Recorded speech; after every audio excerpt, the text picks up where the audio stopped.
This is what the audience will be hearing at the San Francisco Opera House, the full sound of a 44-rank organ. But this is what the musician will be playing, a little Apple IIe computer, plus a hardware-software package called the Cathedral 100. Computers can make beautiful music, as we'll find out today on this edition of the Computer Chronicles.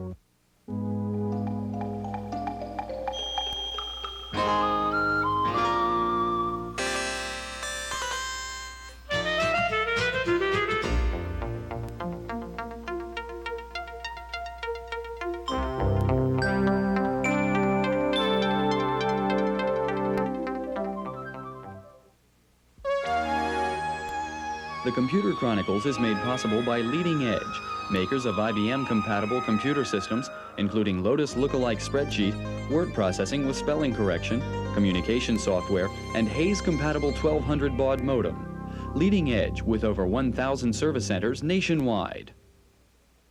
Additional funding is provided by McGraw-Hill, publishers of Byte. Byte's detailed technical articles on new hardware, software, and languages cover developments in computer technology worldwide.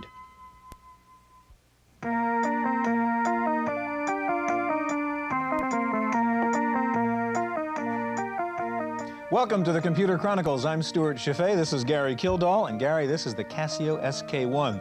These computer keyboards have really come a long way in 2 years since we last did a show on computers and music. This little thing costs about $100. It does all the usual things. It has a built-in synthesizer. And watch what else this little guy can do. It has a digital sampler so that... Computer Chronicles. Computer Chronicles. Computer Chronicles. Computer Chronicles. You can do anything you want with this keyboard. It's quite amazing. It seems to me one of the reasons computers and music have moved along so quickly has been because of the establishment of a standard, in this case the Midi standard. Well, Stuart, the whole personal computer industry is really based upon standards, starting with the floppy disk in the early 70s, RS-232, the IBM motherboard, processors, operating systems, languages, all these things are basic standards that we've all adhered to.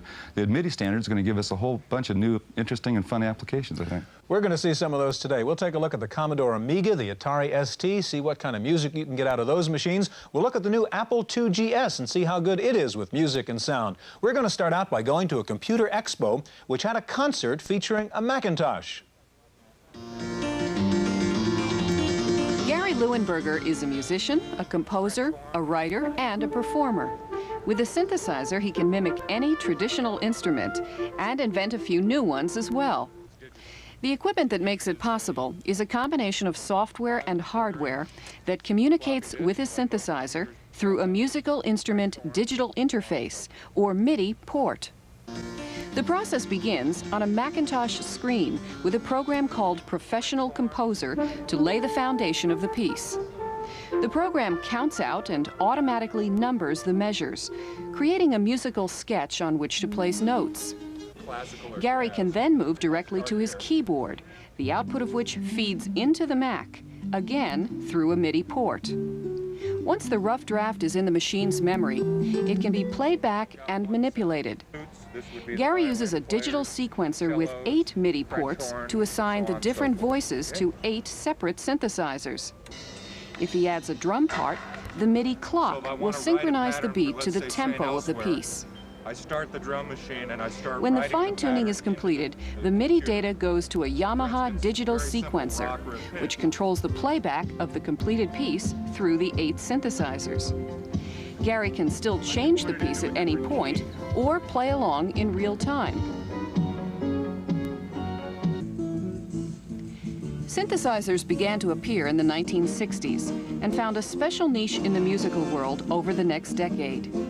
Now, with the advent of MIDI, electronic music can take center stage.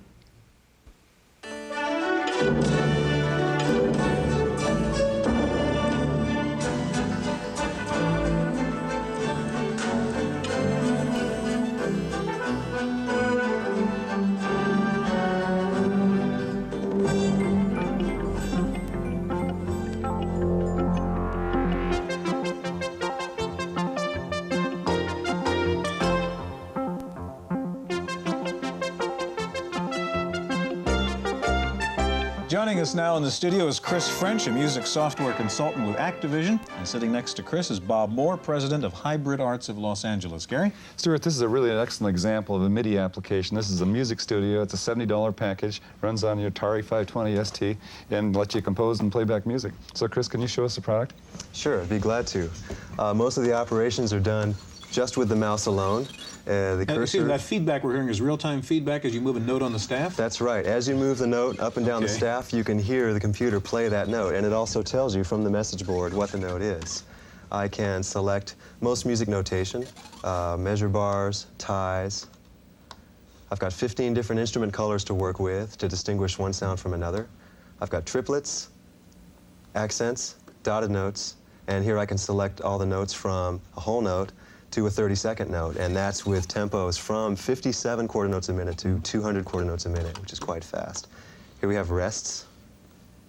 I can put an accidental on a note to change its key or stay in the current key. So you've got all the features that a composer would be using. Just about all the notation you need. Show us a piece of music that you would play just using the Atari sound chip by itself. Once again, just drag the mouse up to File, hit Song Files, and I want to load a song. I want to load a song called Ends Vision. Which you wrote? Yes, I composed this. Okay. I made up my own sounds with the software and then composed with them. Okay. Each different color here is a different sound. So now take the mouse, the cursor down to scroll, and the music will scroll. Okay, now we're just using the Atari right now, nothing else. That's correct. The sound chip in the Atari is playing all the music. We can stop that for a second. And now you've got a million toys over here. Introduce these other players and tell me what you're going to do next. Okay, these are MIDI instruments. We're using a MIDI cable out of the back of the Atari ST, which is the MIDI port is built in, and we're using a Casio CZ101, a tone generator from Yamaha called a TX7. We've got a Latin percussion drum machine and a regular trap set drum machine. These are all MIDI instruments, and the notes will tell the MIDI instruments what to play as the music is being scrolled by. Okay, so run this whole orchestra by for us. Okay, I'll dump this song with a trash can, go back to my file, song files, and I want to load a song. Actually, this was a popular song called Axel F from the movie Beverly Hills Cop. This is not the original recording, though. I wrote this music onto the screen, found sounds in my synthesizers and drum machines that I thought matched the original song, and wrote it onto the screen, saved it to disk, and this is what you get. And there you have it. If we look just about where the dot is, that is the music that is being read, and the MIDI data is spit out to the machines. And how long did it take you to put together that song? This song took about 3.5 hours. Not too bad. But Bob, let's turn to you now. What is Hybrid Arts doing? What kinds of music products are you into? We manufacture a whole series of products for the 8-bit Atari computer and the 16-bit Atari computer. And you have something called ADAP? Right. ADAP is a system that we refer to as the tapeless recording studio or digital audio workstation. Okay, you're going to show it to us? And yes. It's over there? Yes. Can we go over there? Sure. Okay, let's do it. The music studio is software really for the consumer market. And I understand, Bob, you have products for both consumers and professionals. Can you show us a consumer product? Sure. I'll show you EZ Track. EZ Track is a program sold for $65 in the mega chain stores. With EZ Track, I'm able to start and stop the drum machine within the synthesizer, change patches. That is, this machine sends commands to this synthesizer, which is under the computer, to change patches, make voice changes, and start and stop drum machines, that sort of thing. So I can stop wherever I want to and continue on. Now, give me a quick summary of what EZ Track is doing with the Casio keyboard. Sure. What EZ Track is able to do is I'm able to turn tracks off and on. So you really got a recording studio here is what you're doing. Sorry. And when you get all these commands together, you play the music back again and maybe record that result in. Sure. I can start and stop the drum machine, play a part, keep that, hear that back. You can see the part that I just played there. If I want to, I can actually go up and correct the timing on that track. So correct to, say, a 16th note from that track to that track, replace it, play it. Now the timing has been corrected on that Bob, track. now at the high end, you've got ADAP. What does that do? ADAP allows me to take, well, replace tape. Oh, let's get out of this. ADAP is a 16-bit recording system that, for the most part, in our eyes, replaces tape machines, and that's our eventual goal, is actually replace tape machines, the tapeless recording studio. What ADAP is, the version that I brought with me is a 2-channel stereo, high-end +4 type DBM input recording system, 16-bit. Right now, this version that I'm showing you is CD compatible. Okay. So what would a professional system equivalent to this cost? Well, if you went to as far as some competitors who are planning on within 5 years to release such a system, it'd be around $300,000, something like that. And Our system, the low-end system is $2,000. The high-end system is $15,000. Okay, now what are you doing with the CD player here? CD player, I can start from here, and it's a sound source. The stereo outs of this are patched to the stereo inputs of our recording system. The recording system takes the analog information from here, digitizes it, saves it into RAM, and then I can play that back and manipulate that information. Okay, No, it's being captured, the sound's being captured now. Right, playing from here, I've captured that sound. I can grab a section if I want to. I can zoom in if I want to, take a close look at what I'm about to capture. I can scroll that around, grab a section, listen to that. So this is sort of like the equivalent of a word processing system, but for music instead. Right. I can grab a section, place it anywhere else in the song that I'd like to. Okay. So you can take any audio source, put it in here, massage it, play with it, do anything you want with the music. And actually, this system is a lot more than just a recording system. I'm also able to take other functions, such as an oscilloscope, if I want to, or a mixing system. That is, we're planning on being able to offer 64-track overdub capability. Bob, we're out of time, I'm afraid. Okay, Gary, we've seen what you can do with an Atari ST. In just a minute, we're going to see what you can do with an Amiga and the new Apple IIgs if you're interested in music, so stay with us.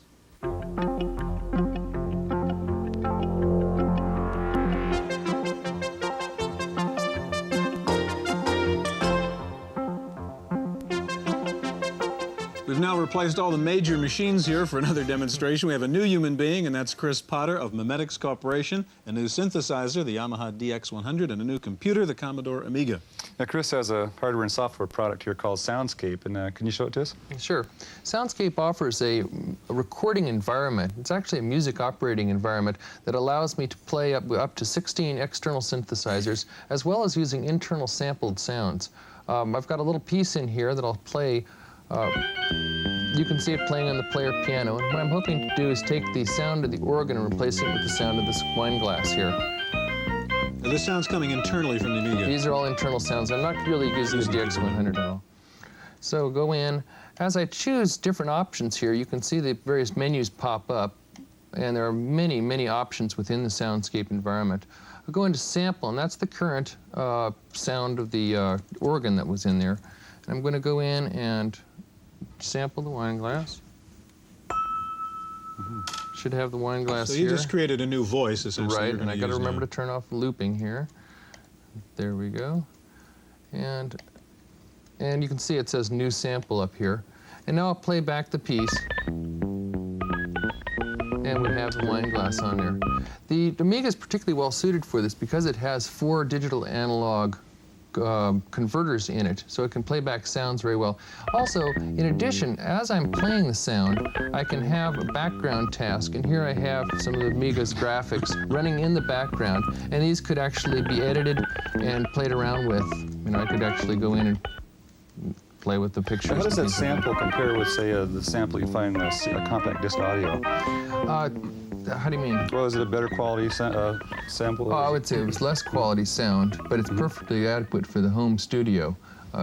You're able to do, you know, sample anything, sample your cat, and things like that. Chris, what's the cost of Soundscape, the system? The Soundscape system is $149 for the system, and that includes all the modules you're seeing. The sampler itself is a small box here that plugs right into the port, and it's another $99 with software. So this could be used by the amateur musician at home or even a more professional musician? Yes, it's already being used by several professional musicians. It offers unlimited overtrack capability, limited only by memory, and since you can go up to 8 megabytes. And we're limited by time. Yes. Thank you very much. And Gary, we're going to go take a look now at the new Apple IIgs and see what kind of music we can get out of it. Thank Let's you. go. Thank you, Chris.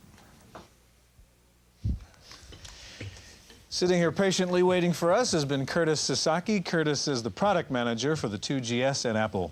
Stuart, we've seen a lot of attention given to the Amiga and the Atari because of their sound processing capabilities, and now we get a chance to see the recent offering from Apple. It's called the Apple II GS. I guess the G stands for graphics and S for sound. Can you tell us about it, Curtis? Sure. What we've done is we brought over the Ensoniq sound chip from a Mirage keyboard and put it as part of the Apple II GS. So that allows us to do both digitizing and synthesizing of songs and music. What I'll play is a sample off of a compact disc player. Okay, so this was a digitized signal off a compact disc stored in memory? That's correct. TGS? Okay. You can either store it in memory or save it onto a floppy disk. What's the capacity? How much can you store? How much can you digitize? You can digitize up to as much memory you have into the system. The Apple II GS, you can have up to 8 megabytes of memory, so you can have a waveform of that length. Now this particular sequence is how long, this segment? This is about 600K in length. And that's how many seconds? About 28 seconds. 28 seconds, okay. And this demonstration you're showing us, this isn't a particular software product. This is just a demonstration program to show us how you can digitize sound. So That's people correct. aren't going to go out and buy this particular thing, whatever it is. Okay, what about the synthesizing end? In synthesizing, you're probably familiar with a program called Music Construction Set that was brought out on the original Apple II. The programmer, Will Harvey, has had quite a bit of fun with the new machine and the Ensoniq sound chip. Now, the idea of the music construction set is to, what, you basically can make up the music yourself on the machine, then play it back. It's digitized and then play it back again? Actually, you compose music on a music sheet, as you see on the screen here. Let me load in a sample. So you're pulling up a file of a song that's already been written? That's correct. So you can see the notes on the screen. And there's the score. We'll say and you play. can play it. Okay. And all those icons on the right would be your usual composition maneuvers and controls you would have if you wanted to write that music. And again, the big difference between what you can do now and what you could do with Music Instruction Set on the Apple IIe is what? The original version on the Apple II allows you to play 4 voices. This allows you to play 15 voices all at the same time. How does that sound processing compare with the Atari and the Amiga? Well, we believe we have a very powerful horse-powered engine in here that allows you to play back that many voices all at the same time. Okay, Curtis, thank you. Now we've seen what the Apple II GS can do. We've seen lots of computers that can play music. Now we're going to take a look at a computer that can listen to music. Wendy Woods has that report from Stanford. Researchers at Stanford's Center for Computer Research in Music and Acoustics are trying to imitate the human ear with a computer program. Specifically, the computer must not only hear the music, but distinguish between several notes or harmonics played at once. In this experiment, a piano solo was recorded through a microphone onto tape.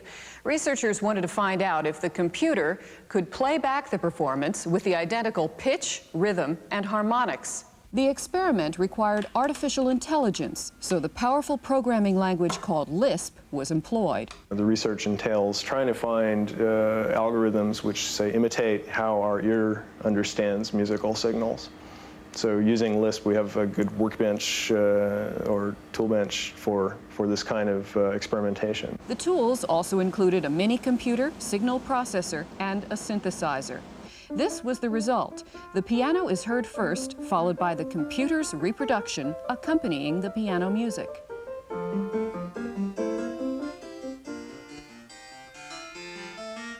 Another part of the software will write a score for the music and print it out.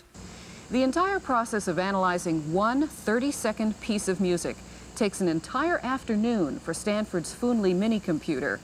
But as faster, more powerful microprocessors reach the market, the process could happen live time. For the Computer Chronicles, I'm Wendy Woods.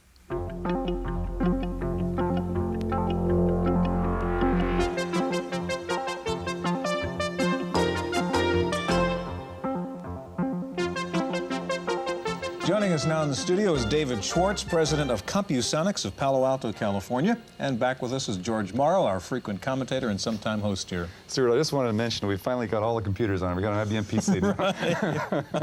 But there's something else there. Yeah, I think it's important to point out here, this is a product that David has called Compusonics, and it's a recorder, as I understand it. I'll have David explain a lot more about that. These two pieces of equipment don't normally go with it. Right. And it's part of the editing system he's also going to show us. So, David, could you describe the Compusonics? Well, the Compusonics DSP-1000 is the world's first optical disc audio recorder. So unlike tape recorders or any other type of recording device you've ever seen before, this machine records on rotating computer memories, discs. This is an optical disc used in the computer industry for recording, say, insurance company data or records or maps or whatever, oil company records. In this case, we've recorded music. You can actually see it recorded on the disc here. It's a little bit small for me to see the music, but I think that's important to point out that the compact discs that people are used to nowadays, the little shiny silver things, they're what's called a read-only memory, and that is you can't write on those things, you can't record onto them. And so this gives you basically the quality of a CD audio, but you have the ability to record on it also. Is that correct? That's the important thing. It's recordable, and not just recordable. Recordable in a permanent way. I'm not sure if you've ever had a tape wear out on you, or jam, or get destroyed, or something like that, or just plain fall apart. Even more than that, I mean, you can massage and manipulate this music on the disc once you've recorded it, can't you? Of course. Well, it's data. Yeah, show us that. Data. Yeah. This is a program that we call the DSP-1000 PC program, which is a software disk for the IBM PC. It will also be available for the Apple Macintosh in a very similar form, of course in black and white. And it allows you to list the tunes on a disk, database them, if you will, play them from the function keys on the IBM PC keyboard, or I think even more importantly, process the data. And that is a process like EQ, boosting the mid-range or reducing the level of the bass, for example.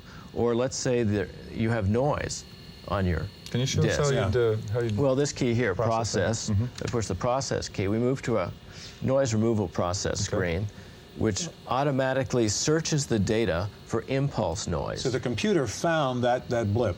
Exactly. This right here is probably a scratch on the record that was recorded, of course, in the data on the disk. Then the computer proposes to replace the scratch with the average signal from both sides of the scratch. And of course, you listen to that, and if you agree with the computer software, you push the F10 key and remove it. And you edit that piece of music. Now, you recorded, I think, on this compact disc, a piece of music from earlier in the show, didn't you? Yes, I did. I was up in your control room recording. Can you prove that you did that for us, so this really works? Here we go. Okay, and that's a piece of music we heard earlier in the show. That was a MIDI synthesized piece, synthesized in a computer and then fed out analog and right into the input jacks on this machine. George, I want to ask you, now I know you're a collector of 78 records with lots of scratches on them. That's right. What do you see you could do with something like this? First of all, Stuart, I think I could probably take the worst of the noise out of my records. I could restore a lot of these historic recordings to something close to what they were in the very beginning. But then what this makes possible is something much more than that. If I did some analysis about the early acoustic recordings and then could take out the effects of those horns, then perhaps we could hear some of those early recordings as they might have actually sounded in the studios. It's one of the most exciting things that you can imagine. David, what is the market for this machine, other than weird guys like George here?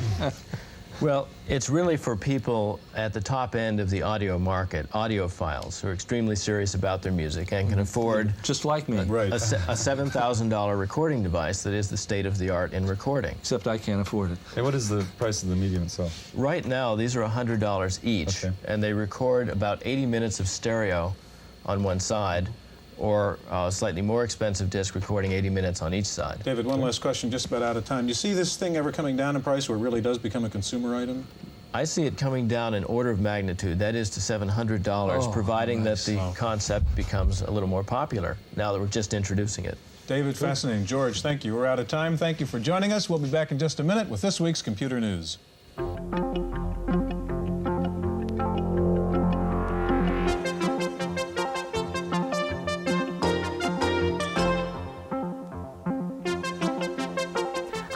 Chase, sitting in for Stuart Chaffee. In the random access file this week, look out for Commodore's latest promotion of its Amiga computer. The price of an Amiga 1000 system with a color monitor and 256K of memory falls between $500 and $1,490. Also, if you buy an Amiga on Commodore credit this fall, you won't have to make your first payment until February 1987. Lotus announced plans to combine analysis software with financial information on compact discs, making it the first major software company to enter this emerging market. The system, called OneSource, comes with 8 databases containing 20 years of stock price information. Updated discs will be prepared weekly. Lotus expects to sell the service to banks, investment firms, and large corporations. Intel Corporation is expected to announce an agreement with IBM that will push it into the fast-growing business of making semi-customized computer chips. IBM is the world's largest maker of chips, all for its own use, and is well known for its sophisticated technology. Analysts expect this agreement to allow Intel to use some IBM technology for building semi-customized chips. This could be the first time IBM technology would be used to make chips for others. And as if it weren't enough companies making IBM lookalikes, now you can take a course to learn how to make your own clone at home. In California, San Jose State University will offer a 4-hour class that teaches students how to put together an IBM PC XT compatible system for less than $800. And in Florida this month, the National Association of Accountants will offer a similar class, which includes all the materials necessary to assemble a PC in about 3 hours. More classes are expected to pop up. Time for a look at software. Here's Paul Schindler with this week's review. You know, it's true what they say, the world is a carousel of color. If you're among the thousands of people switching to an EGA color graphics adapter each month, you should already know that the exciting new graphics standard can display 16 colors out of a total of 64 available. The question then arises, how do you get at the other 48 colors that don't pop up each time you boot your system? Well, you can do it with tricky programming, or you can change colors with Color Magic, a nifty utility program produced by the people who brought you the Volkswriter word processing package. Now, Color Magic gives you 16 canned color spectrums. EGA people insist on calling them palettes. One of the available palettes is an especially kinky one called Colors Not Found in Nature. Now, the whole idea may sound a trifle pretentious, but the right combination of colors can really improve the comfort of staring at a CRT for long periods. Besides, designer screens are fun, and former monochrome users will delight in mixing and matching colors. Color Magic, $40 from Lifetree Software of Monterey, California. For the Computer Chronicles, I'm Paul Schindler. In the legislative update file, the IRS continues its automation program. Businesses from anywhere in the country and individuals from 7 sample cities will be able to file 1986 income tax returns electronically. For the first time, electronic filers will be able to get an electronic refund if they include a number on their form identifying their bank. The IRS will instruct the Treasury Department to use electronic transfers to credit the taxpayer's bank account. Wondering how to send your latest drawing to a friend? Telegraphics of Cambridge, Massachusetts announced a $99 program that allows you to transmit graphic images via electronic mail. The program, called Television, uses compression and encoding techniques to reduce the amount of data necessary to define an image, then sends it through commercial email services. The recipient needs to use another copy of Television to decode the image. The program is available for IBM PCs and compatibles. Finally, are you afraid of computers? If so, you're not alone. 1/3 of all workers in the United States reportedly experience some form of uneasiness when they work at a computer, and about 1 in 20 suffer severe reactions. Wonder if you could call this an allergic reaction. Well, that's it for this week's Computer Chronicles. The Computer Chronicles is made possible by Leading Edge, makers of IBM-compatible computer systems, including Lotus lookalike spreadsheet, word processing with spelling correction, communication software, and Hayes-compatible 1200 baud modem. Leading Edge with over 1,000 service centers nationwide. Additional funding is provided by McGraw-Hill, publishers of Byte. Byte's detailed technical articles on new hardware, software, and languages cover developments in computer technology worldwide.